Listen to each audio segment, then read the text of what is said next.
फरीदाबाद प्रदेश के उद्योग का एक प्रमुख केंद्र है। ये दिल्ली एनसीआर का हिस्सा है।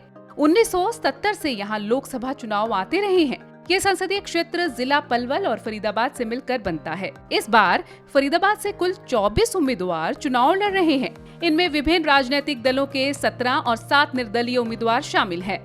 2 महिला उम्मीदवार भी चुनाव मैदान में हैं। भाजपा ने केंद्रीय राज्य मंत्री कृष्णपाल गुर्जर को यहां से तीसरी बार अपना प्रत्याशी बनाया है। वर्ष 2014 में उन्हें 57% और 2019 में 68% से अधिक वोट मिले थे। 2019 में उन्होंने लगभग 6.5 लाख वोटों से जीत दर्ज कर पूरे देश में तीसरे स्थान पर रहे थे। उनके मुख्य प्रतिद्वंदी कांग्रेस के चौधरी महेंद्र प्रताप हैं, जो कि 5 बार विधायक और 2 बार प्रदेश सरकार के कैबिनेट मंत्री का पद संभाल चुके हैं। बसपा से कृष्ण ठाकुर, जेजेपी से नलिन हुड्डा और इनेलो से सुनील तेवतिया चुनाव लड़ रहे हैं। भाजपा उम्मीदवार स्थानीय विकास और राष्ट्रीय मुद्दों को लेकर चुनावी मैदान में डटे हुए हैं। मैं पूरे लोकसभा में एक नहीं 2 बार दौरा कर चुका हूँ। तीसरा शुरू हो गया है और जो मैं लोकसभा का माहौल देख रहा हूँ, रात के 9-9, 10-10 बजे तक लोग बैठे रहते हैं, इंतजार करते हैं। गाँवों में भी 3 बजे का टाइम होता है, मैं 8 बजे पहुँचता हूँ। 8 बजे तक हजारों लोग बैठे रहते हैं। ये मोदी सरकार का जो 10 साल का कार्यकाल है, बेहतरीन कार्यकाल, जिसमें देश की तस्वीर बदली है, तकदीर बदली है, ये उसके प्रति लोगों का भरोसा है। और मुझे माहौल को देख के बिल्कुल तस्वीर स्पष्ट है कि लोगों ने तीसरी बार मोदी को भी प्रधानमंत्री बनाने का निर्णय कर लिया है और फरीदाबाद से पहले से ज्यादा वोटों से भारतीय जनता पार्टी जीतेगी, ऐसा मुझको भरोसा है। गांव में कैसे भीड़ उमड़ती है, 42 डिग्री टेम्परेचर में भी लोग घंटों घंटों इंतजार करते हैं। इसका मतलब है कि लोगों ने मन बना लिया कि देश के उज्जवल भविष्य के लिए, अपने आने वाली संतानों के उज्जवल भविष्य के लिए हमको एक स्थिर सरकार चाहिए। आज अगर देश बदला है तो उसका सबसे बड़ा कारण है कि पिछले 10 साल देश के लोगों ने एक स्टेबल पूर्ण बहुमत की सरकार मोदी जी को दी। कांग्रेस के चौधरी महेंद्र प्रताप परिवर्तन की बात करते हुए महंगाई और बेरोजगारी के मुद्दों को लेकर जनता से समर्थन जुटाने की कोशिश कर रहे हैं। जनता जाग चुकी है, जनता परिवर्तन की दिशा में बढ़ रही है। इनके झूठे वादों को वो समझ चुकी है। जनता वास्तविक मुद्दों के आधार पर अब वोट देगी कि जनता करप्शन के खिलाफ वोट देगी इनके, जनता बेरोजगारी के जो आज बढ़ रही है उसके खिलाफ वोट देगी, जनता डेवलपमेंट के लिए वोट देगी और राष्ट्र के कल्याण के लिए वोट देगी। इसलिए भैया परिवर्तन की लहर चल रही है और जनता कांग्रेस और गठबंधन की सरकार बना रही है। ये 400 पार नहीं, मैं यही बता दूं, फिर सवाल करेगा तू कि ये 400 पार के नारे 200 से पार नहीं करेंगे, आप देखते रहना। उनके जुमले, इनका स्टाइल है कि जो जनता को एक भयभीत करके प्रभावित करें।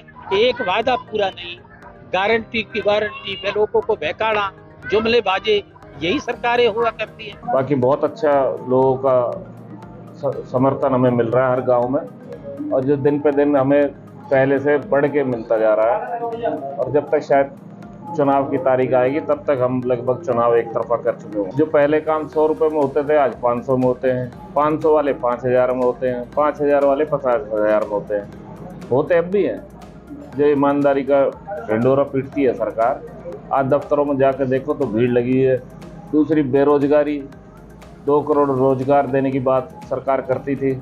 आज प्रदेश, हरियाणा प्रदेश देश में नंबर पहले पे है बेरोजगारी में। 100 में से 37 युवा बेरोजगार हैं। और ऐसे ही जो मूलभूत सेवाएं, सबसे प्रदूषित शहर अगर कोई है भारत में ही नहीं दुनिया में, तो वो फरीदाबाद है आज की तारीख में, जहाँ सबसे ज़्यादा प्रदूषण है। और सबसे बड़ी जैसे लोगों की समस्या है, अब एक बीके अस्पताल को छोड़ के कोई ऐसा अस्पताल नहीं है इस क्षेत्र में 80 किलोमीटर में, सरकारी अस्पताल, जिसमें एक प्राइवेट की तरह सुविधा हो। फरीदाबाद में कुल 23,87,293 मतदाता हैं।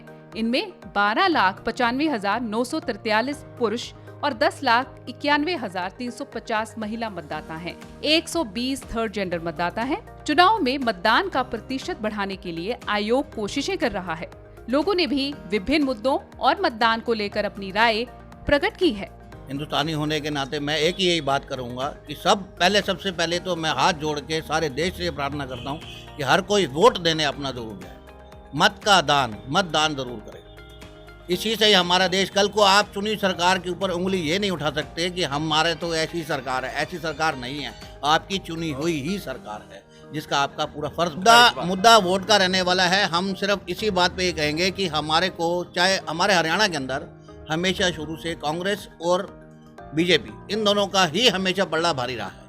आपस में इन्हीं दोनों के इलेक्शन ही चलते हैं और इस बार भी ऐसा ही है। मुद्दे जो हैं वो सिर्फ हमारे को आगे प्रगति करने के हैं कि हमारा देश कैसे आगे बढ़े। अगर विकास का मुद्दा सबसे बड़ा मुद्दा है और हमारा देश उसी से ही आगे बढ़ेगा। एक देश का इलेक्शन है, देश पूरा वोट कर रहा है। स्टेट वाइज जो भी प्रतिनिधि चुन के जा रहे हैं वो देश का विकास करेंगे, चाहे वो कांग्रेस के हों चाहे वो बीजेपी के हों।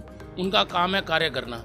हमारे स्थानीय मुद्दे हैं, स्थानीय मुद्दे जो है वो हमारे पहले प्रायोरिटी पर है। उन स्थानीय मुद्दों पे पिछले 10 साल में कोई काम नहीं हुआ।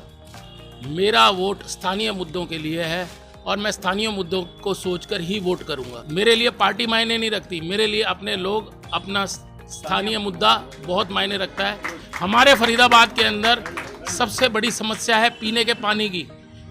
आप ये लगा लीजिए, ना तो हमें पीने का पानी अच्छा मिलता है, ना हमें गलियां अच्छी मिलती हैं, ना हमें पार्कों में सफाई अच्छी मिलती है। आज हमारे फरीदाबाद के पार्कों का हाल जाके देख लीजिए, इतना दयनीय है जो कोई भी नहीं उसको सुधार पा रहा। तो मैं उसी को देखकर अपना वोट करूंगा। मेरा दिल चाहेगा मैं वहाँ वोट दूंगा।